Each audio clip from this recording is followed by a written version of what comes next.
Aleluia, glória a Deus. Pode se assentar, meus queridos? Paz do Senhor, tudo bem?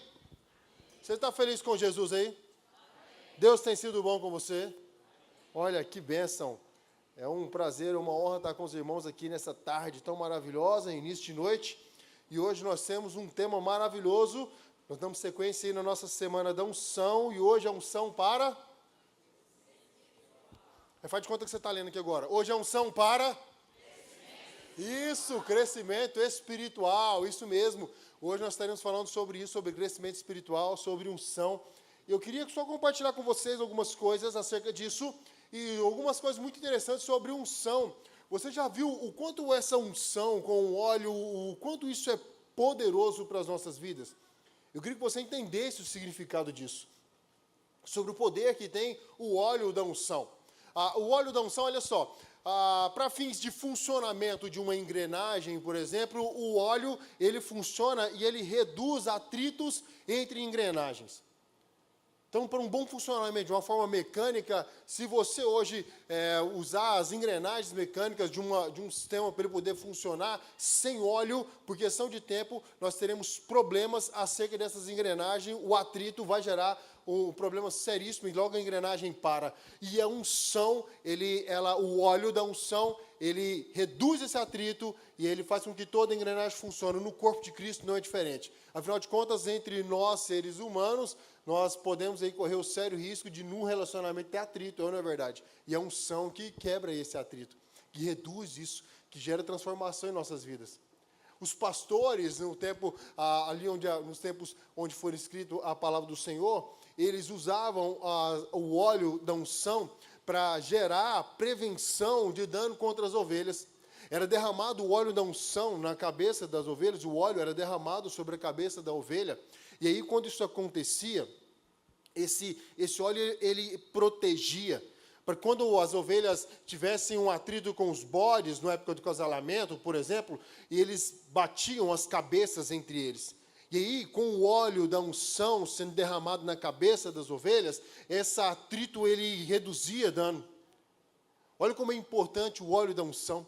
O óleo da unção, ele expurgava todos esses insetos, os carrapatos, eles tiravam, ele não ficava quando tinha o óleo. Isso fala muito sobre as nossas vidas. Quando você recebe a unção, eu gostaria que você levasse isso muito, mas muito a sério, debaixo de muito temor. Porque a unção, ela quebra o jugo. Isaías capítulo 10 fala sobre isso. A unção, ela quebra o jugo. Ela tem o poder para nos libertar, para nos sarar. Então, quando você vier aqui à frente, quando você vivenciar esse tempo da semana da unção, entenda o quão sério é tudo isso. E você vai receber a unção hoje para crescimento espiritual. Vale um glória a Deus por isso? Glória a Deus. E olha, falar sobre crescimento é algo interessante, porque eu vou tomar, por exemplo, o Jesus Cristo. Jesus Cristo, no livro de Lucas, capítulo 2, versículo 40, diz o seguinte: crescia o menino e se fortalecia, enchendo-se de sabedoria, e a graça de Deus estava sobre ele. Aqui nós temos um Jesus ali no início da sua juventude, e ele crescia em graça e em sabedoria. Entenda que tudo que é saudável cresce e reproduz naturalmente. Não precisa forçar. Acontece de forma natural. Quando algo não cresce, quando algo não reproduz, quando algo não produz, é porque existe alguma anomalia em todo esse processo. Se você está no Evangelho e já tem um bom tempo e não está crescendo, não está reproduzindo, não está produzindo frutos, é um sinal de alerta. Algo não está funcionando como deveria acontecer.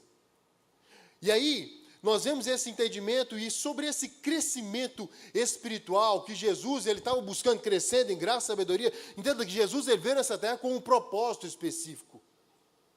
Ser o agente de transformação, de salvação, pela cruz e o sacrifício de Jesus, nós somos sarados e nós somos ligados a Deus. E baseado nesse propósito, no cumprimento desse chamado, desse propósito de vida, A pergunta que eu e você, que nós precisamos ter muito claro sobre nós, é se nós estamos vivendo, e se nós estamos alinhados com o propósito que o Senhor tem para nós. Eu pergunto isso a você, você está alinhado com o propósito de Deus? A vida que você está levando hoje, ela está alinhada com o propósito de Deus para a sua vida? Pastor, eu ainda não entendi, não é claro qual é o propósito de Deus para mim. Se não está claro para você ainda o seu chamado, o seu propósito de Deus, o porquê você está aqui no nosso meio, se ainda não está claro para você, eu quero te dar uma dica. Nós, como igreja, estamos vivendo um propósito de amar e servir. Então, se para você ainda não está claro, venha conosco e vamos viver juntos esse propósito. Amar a Deus acima de todas as coisas e servir pessoas. E você vai começar a perceber que vivendo esse propósito como igreja, a clareza do seu propósito virá sobre você. Mas entenda que você faz parte desse propósito celestial.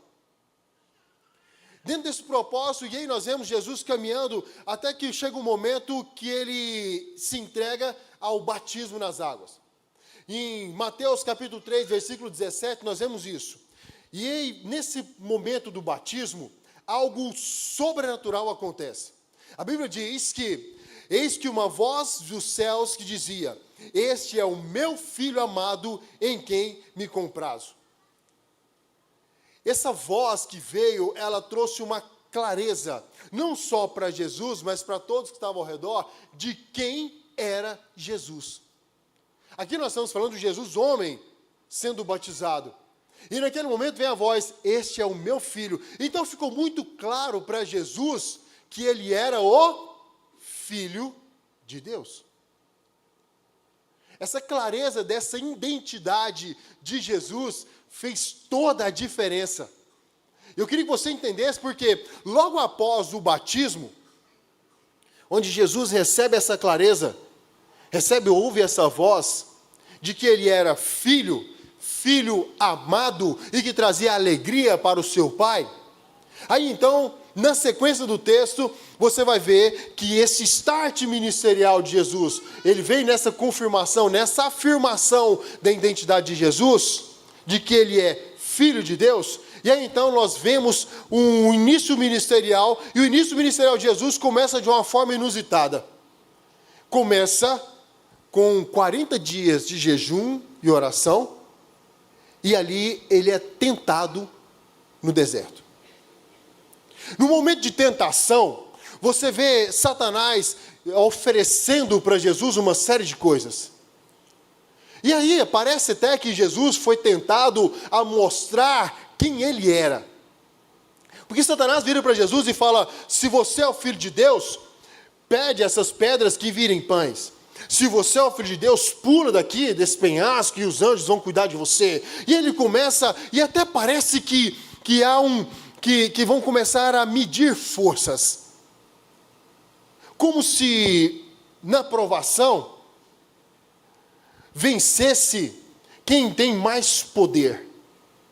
E aqui Jesus vem e nos mostra o contrário. Que na maior tempo que nessa tentação de Jesus, Jesus não mediu forças com Satanás e não provou nada para ele, não precisou mostrar o seu poderio, não. Jesus simplesmente deixou claro, não o poder que ele tinha, mas quem ele era. A identidade de Cristo Jesus foi o fator determinante para que Jesus vencesse as tentações ali no deserto. No momento da sua maior dificuldade, nos momentos de adversidade, o que você usa para poder vencer esses momentos? Você tenta mostrar suas forças? Você tenta mostrar seus talentos, dons, bens? O que você usa para poder vencer as tentações? O que você tem usado para ir de encontro às afrontas do inimigo? Jesus usou uma arma que eu e você temos que usar como exemplo, ter como exemplo. Jesus deixou bem claro quem ele era. Eu sou filho de Deus. E como filho de Deus, eu não preciso provar para você, Satanás, o que eu posso ou não posso fazer. Satanás vai provar você no intuito de diminuir você. E ele vai chegar em você e te propor pratos, te propor desafios e te propor uma série de coisas. E vai chegar o momento que você vai ser tentado a ter uma demonstração de força. Às vezes você vai querer falar mais forte. Às vezes você vai querer usar o seu poderio, seus bens, seja como for, para querer mostrar que você é algo. E no reino de Deus funciona o contrário. Você não precisa provar para ninguém quem você é. Você é filho de Deus. Pastor, como assim sou filho de Deus? João capítulo 1, versículo 11 e 12, deixa bem claro que ele veio para o povo que era seu, mas os seus não receberam. Mas todos quantos receberam, deu-lhes o poder de serem feitos filhos de Deus.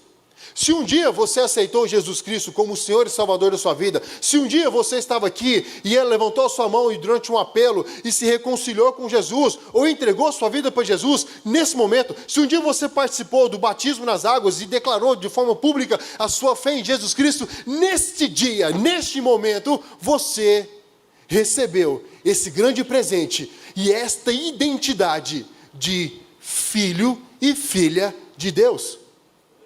Nesse momento, então, entenda que você virou um alvo maior para Satanás. E ele vai querer derrubar você. Mas nesse momento você também não precisa chegar diante das adversidades e querer mostrar o seu poderio, porque não é pela força do seu braço, mas quem você é em Cristo Jesus. É nessa hora que você cresce espiritualmente. Mas para isso nós precisamos ter o que eu chamo de vitamina B. O que é a vitamina B? Vitamina B é de básico. Tempo de oração, tempo de leitura da palavra e jejum. São 3 itens básicos de todo cristão. Isso fortalece você e traz a clareza de quem você é. Fora esse ponto, se você não tem essa disciplina diária para o seu crescimento e desenvolvimento na sua vida espiritual, essa clareza da sua identidade, ela vai começando a ser deturpada. E essa pergunta, eu gostaria que você tivesse ela sempre atenta na sua mente, no seu coração. Você tem clareza da sua identidade em Cristo Jesus? Lembre-se que Jesus, em um certo momento, ele estava expulsando demônios, curando os enfermos, e ele estava abençoando as pessoas ao seu redor, ele estava gerando transformação, ele estava servindo, porque o Filho do Homem, ele não veio para ser servido, ele veio para servir e dar a sua vida em favor de muitos. E no momento que Jesus fazia tudo isso, vieram os fariseus e chamaram ele de Beelzebu. Viraram para ele e falaram que ele expulsava os demônios porque ele era o maioral dos demônios.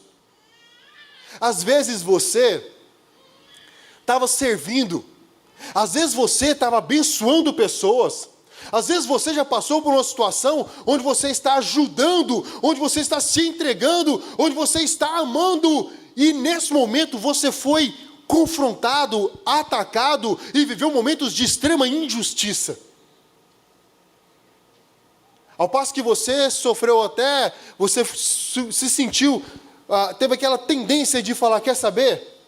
Eu estou aqui ajudando, servindo, dando o meu melhor, e está todo mundo contra mim, eu estou levando porrada, eu estou levando pedrada, quer saber? Eu vou largar isso de mão. Pois entenda que você passou por uma prova para o seu crescimento. E se você deixar de lado, gente, abandonar prova não te faz passar por ela. Quando lhe for proposto o desafio, encare-o. No mundo acadêmico, é melhor você preencher e tentar responder a prova até o final, do que você apenas ir lá e colocar seu nome, não dou conta disso aqui mesmo, e entrega uma prova em branco.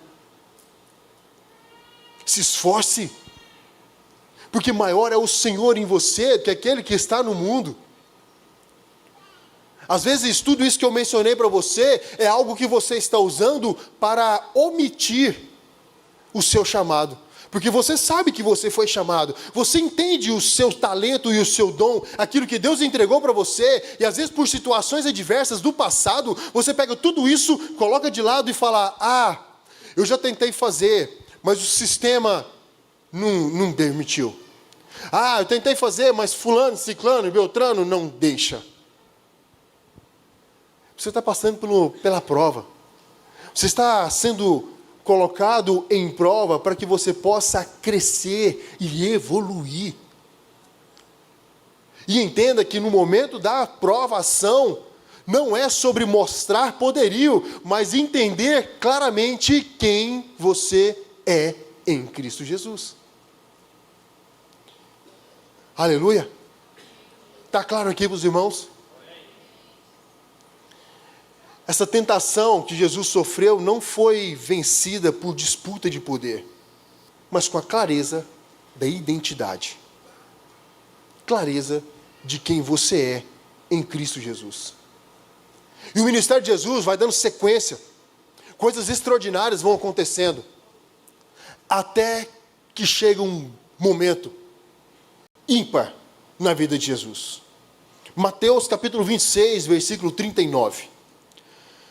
Adiantando-se um pouco, prostrou-se sobre o seu rosto, orando, dizendo: Meu Pai, se possível, passa de mim esse cálice.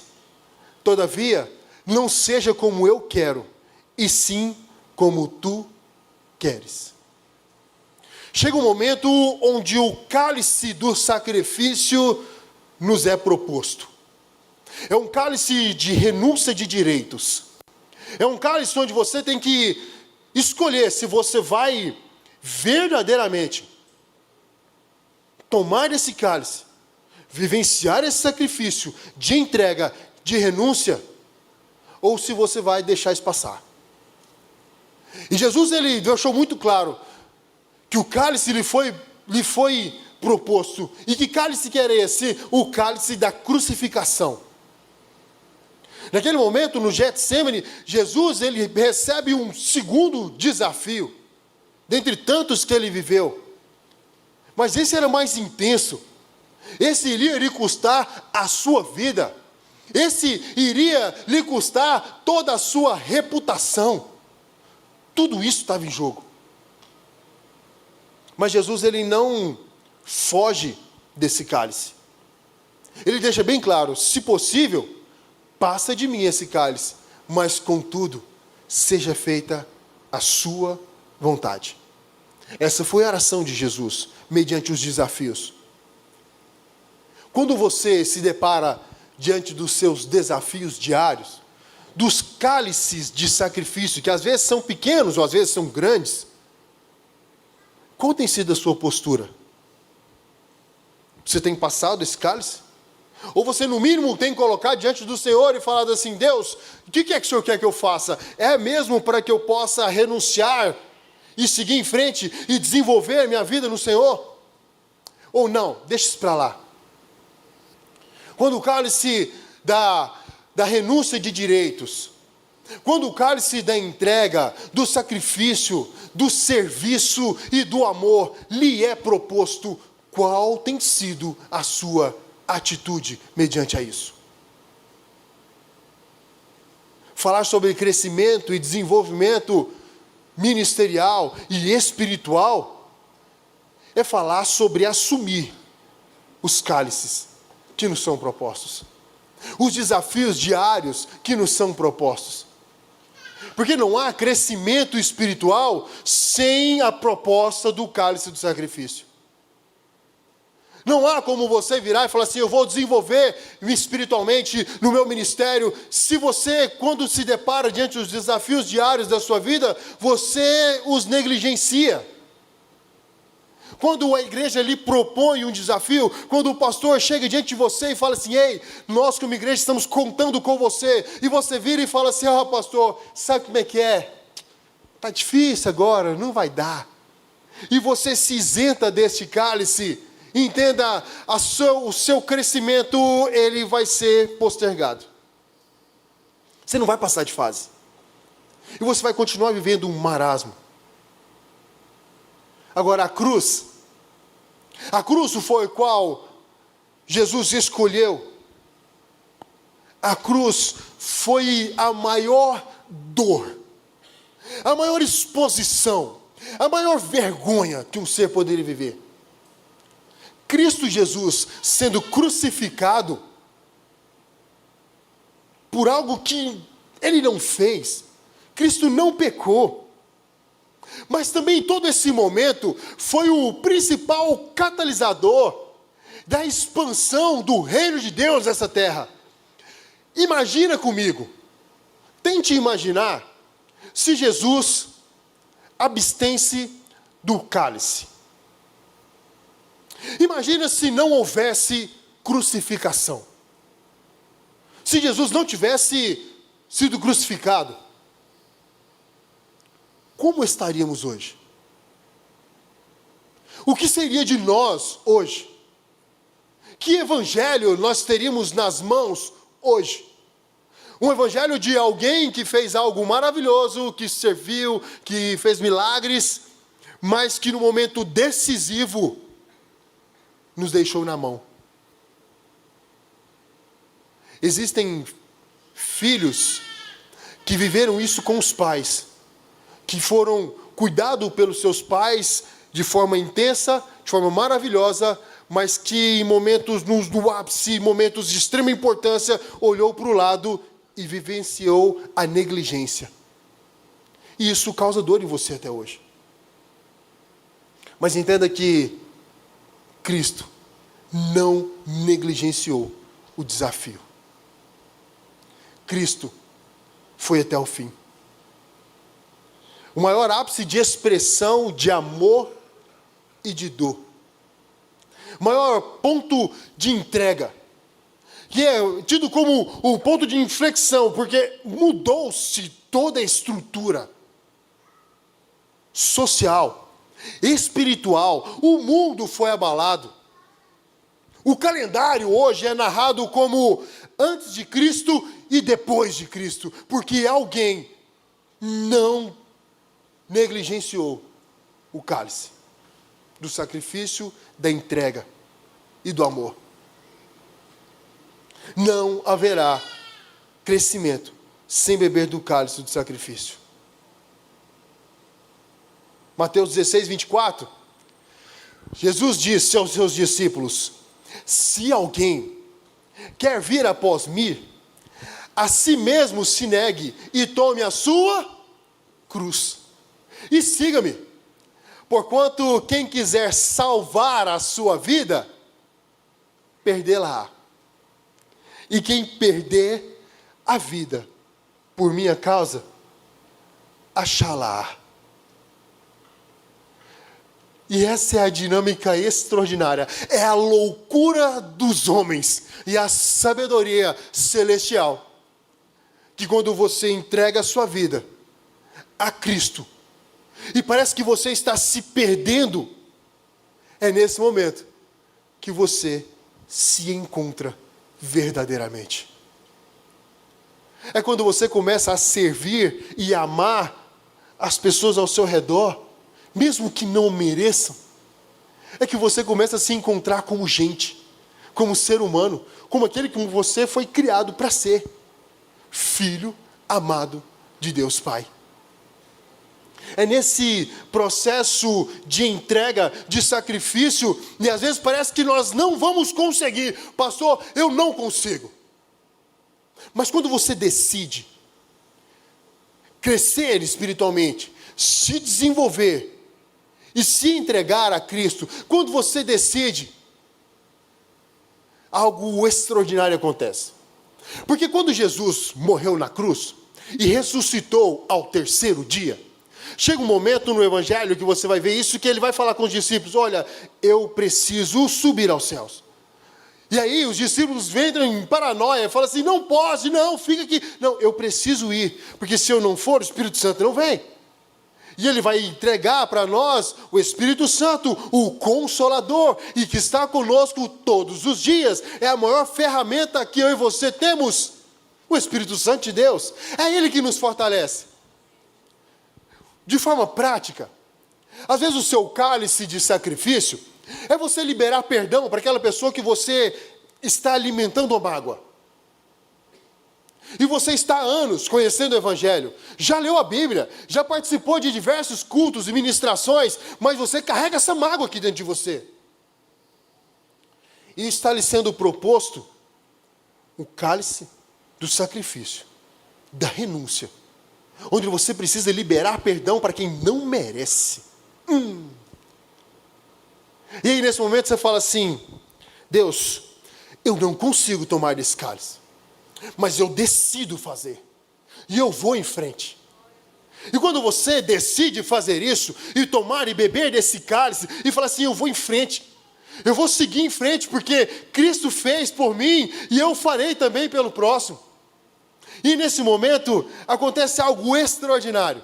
Lucas capítulo 4, versículo 18 e 19. O Espírito do Senhor está sobre mim, pelo que me ungiu para evangelizar os pobres, enviou-me para proclamar libertação aos cativos e restauração da vista aos cegos e pôr em liberdade os oprimidos, e apregoar o ano aceitável do Senhor. Quando você se entrega, o Espírito Santo vem sobre você e ele unge você. Lembra que eu falei sobre uns pontos, umas curiosidades sobre o óleo, sobre a unção? Lembra que eu falei que as engrenagens que parece que não rodam, sem lubrificação não roda, mas o Espírito Santo vem e unge você. E aí começa a funcionar. Aquilo que antes estava travado, se destrava. E as coisas começam a acontecer na sua vida naturalmente. Já viu quando você vai colocar uma chave e aquela chave trava e ela não gira e ela não funciona, e você decide parar de forçar, e você vem com o óleo, pinga naquela estrutura, espera agir por alguns segundos, e aí de repente esse óleo da unção, você coloca novamente a chave e aquilo volta a girar. O mecanismo que outrora estava travado, agora funciona de forma perfeita, pela qual foi criada. Existem áreas na sua vida que, se estiverem travadas, elas vão se destravar e vão funcionar de forma natural e vão fluir pela unção que vai ser derramada sobre a sua vida. Mas você precisa aceitar esse desafio. Lembra que eu falei que a unção, ela quebra o jugo, ela quebra a opressão. Se você estiver se sentindo oprimido, às vezes por palavras que foram liberadas para você lá atrás, situações contrárias a qual você foi obrigado a viver e se submeter, a unção quebra o jugo. O crescimento vem sobre você. Lembra que eu mencionei sobre a proteção que você e eu podemos viver com a unção? Os carrapichos, os parasitas, sabe aquelas situações que sugam a sua energia? Elas vão cair naturalmente. Quando o pastor derrama o óleo da unção sobre a ovelha, os carrapichos, eles não conseguem, eles não têm aderência mais.